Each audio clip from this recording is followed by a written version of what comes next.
Humirit ng pitik si Bataan Representative Geraldine Roman sa Senado dahil sa patuloy nitong pagbara sa mga mainit na bills gaya ng divorce bill na pasado na sa Kamara pero barado pagdating sa mataas na kapulungan.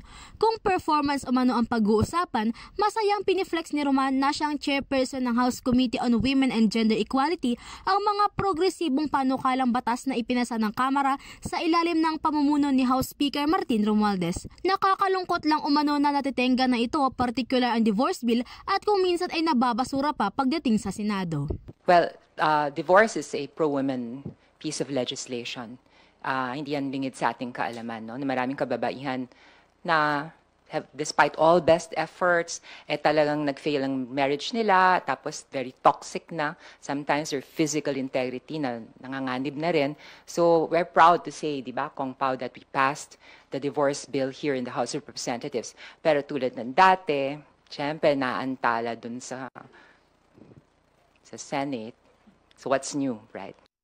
Pero hindi pa rin ito sinusukuan ni Roman at naniniwala siyang may panahon pa para maipasa ito ng Senado sa nalalabing-6 na session day sa pagbabalik sa Hunyo 2. Bukod sa divorce bill, nakasalang pa rin ang panukalang amyendahan ang Family Code na merong umanong 11 artikulo na nakakiling at pumapabor sa mga lalaki.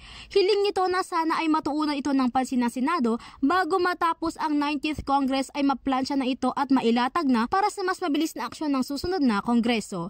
Or I don't know, family decision, magpapakasal na anak mo 21 anyos, no? Tapos payag na yung familia, siguro nagdadalang tao na. Pero pag sinabi nung padre, nung father, ayaw. So there's something intrinsically unfair about these 11 articles in the Family Code.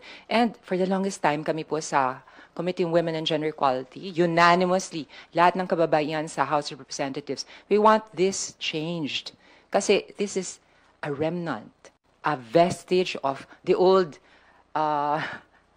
regime na always gives men priority over women. Akala mo naman lahat na lalaki matino. What we're asking for is just equal standing. Ako si Jessie Escanio para sa Kwentong Politiko.